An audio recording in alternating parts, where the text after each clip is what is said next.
Salam sejahtera untuk kita semua. Untuk pertemuan yang ke-13, materinya adalah sistem manajemen kinerja.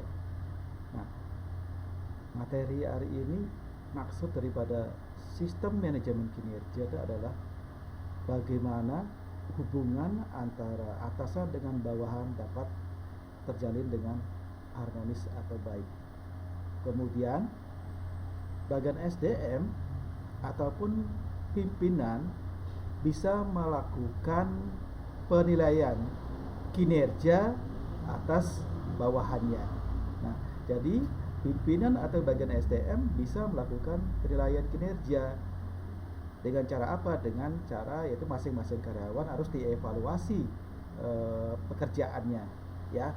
Apakah dapat bekerja dengan baik atau tidak, atau kinerjanya dengan baik atau kinerjanya dengan buruk, gitu ya.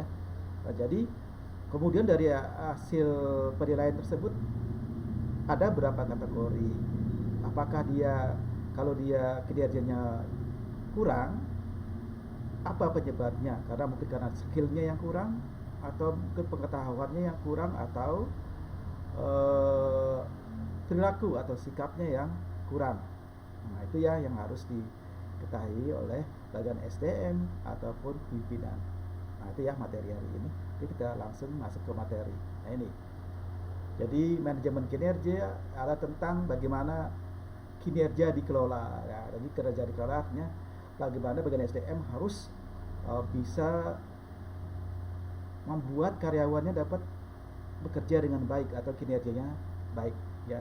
Maka dilakukan evaluasi supaya untuk meningkatkan kinerja karyawannya. Seperti itu. Nah, di sini dalam melakukan evaluasi kinerja, di sini ada performance appraisal dan job evaluation. Nah, sini ada performance appraisal, artinya masing-masing karyawan dinilai tugas yang diberikan dapat dikerjakan dengan baik atau tidak. Ya. Kemudian job evaluation. Nah, masing-masing karyawan diberi beban tugas. Ya, semakin besar bebannya, maka gajinya juga semakin besar. Ya, semakin kecil bebannya, gajinya juga mengikuti. Gitu ya. Nah, ini bagaimana melakukan proses manajemen kinerja. Nah, pertama adalah harus melakukan pengukuran kinerja. Ya, siapa yang kinerjanya baik, siapa kinerjanya buruk. Gitu ya, ini pengukuran kinerja. Nah, baru melakukan hasil daripada pengukuran.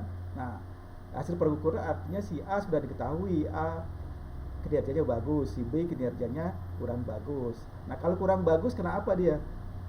Karena dia pengetahuannya kurang, atau skillnya kurang, atau perilakunya yang kurang.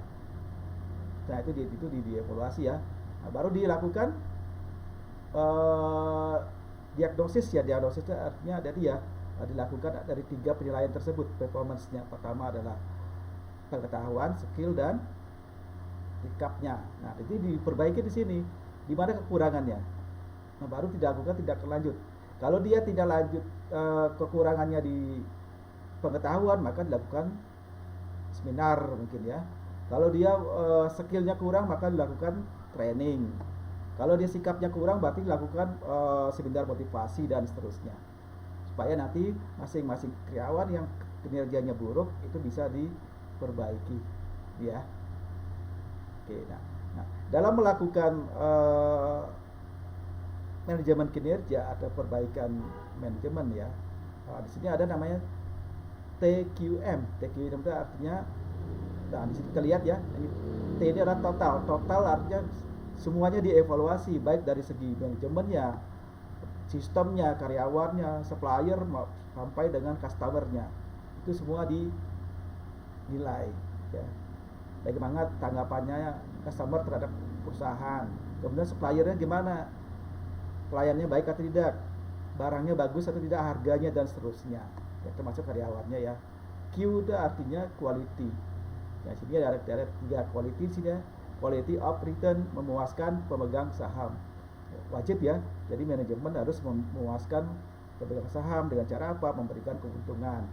Quality of customer, jadi harus memuaskan pelanggan supaya pelanggan kita terus bertambah, puas dan seterusnya. Quality of life, memuaskan kebutuhan seluruh karyawan dan masyarakat. Ya, baru M-nya adalah manajemen. Manajemen harus mengatur ya, baik itu SDM-nya, kualitas barang yang dihasilkan dan seterusnya. Ya, itu namanya TQM. Nah, bagaimana melakukan penerapan TQM? Pertama adalah fokus kepada pelanggan, bagaimana kita memuaskan pelanggan, merasa senang dilayani. Kemudian melibatkan seluruh aktivitas karyawan, ya. Jadi karyawannya dipantau semua supaya nanti menghasilkan produk yang bagus, kinerjanya bagus semua. Nah, baru dilakukan perbaikan secara penambungan, dia lakukan evaluasi karyawannya yang kinerjanya bagus dan kinerja yang buruk.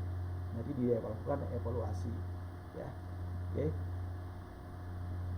Nah, sebagai alat ukur keberhasilan bisnis perusahaan berupa parameter, dan sini ada suatu aplikasi namanya SMART ya, penentunya KPI-nya adalah specific, measure, kemudian achievable, result oriented, dan time frame. Nah, ini adalah namanya SMART ya. Nah, sini di KPI ya, berhubungan dengan aturan-aturan di dalam melakukan evaluasi dari finance-nya, artinya harus keuangannya, cash flow-nya harus lancar. Customer, nah di sini ya, customer-nya harus puas. Kemudian bisnis proses, berarti di sini adalah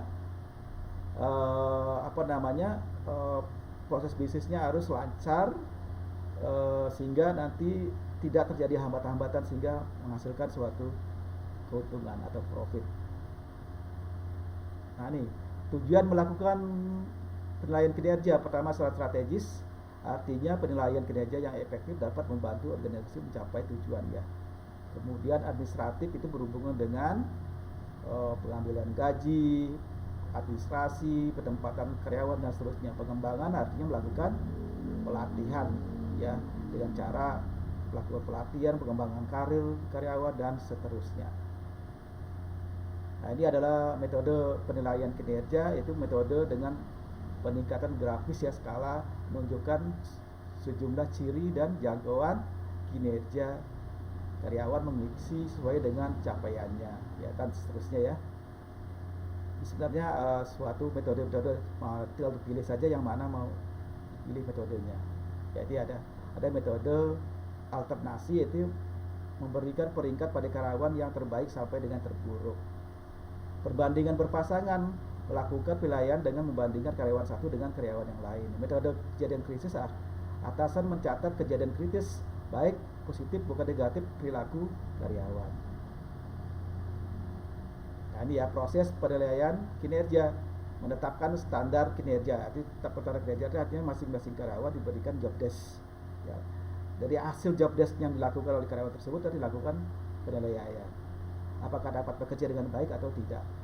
Mengkomunikasikan kepada karyawan ya, jadi ya kalau atasan memberikan tugas ya harus berkomunikasi dengan baik, karena atasan harus tahu sikap atau perilaku masing-masing karya bawahannya. Mengukur kinerja nyata aktual, kinerja berdasarkan informasi yang tersedia dari berbagai sumber ya. Membandingkan kinerja nyata dengan standar yang ada ya. Kinerja nyata itu artinya pekerjaan yang telah dihasilkan, standar yang ada itu artinya job desk yang diberikan ya. Melakukan komunikasi diskusi terhadap hasil kepada karyawan yang bersangkutan, jadi dikasih tahu ya hasil daripada pekerjaan karyawan tersebut, apakah dapat bekerja dengan baik atau tidak ya. Kalau tidak baik, diberikan perbaikan ya, bisa pelatihan dan seterusnya.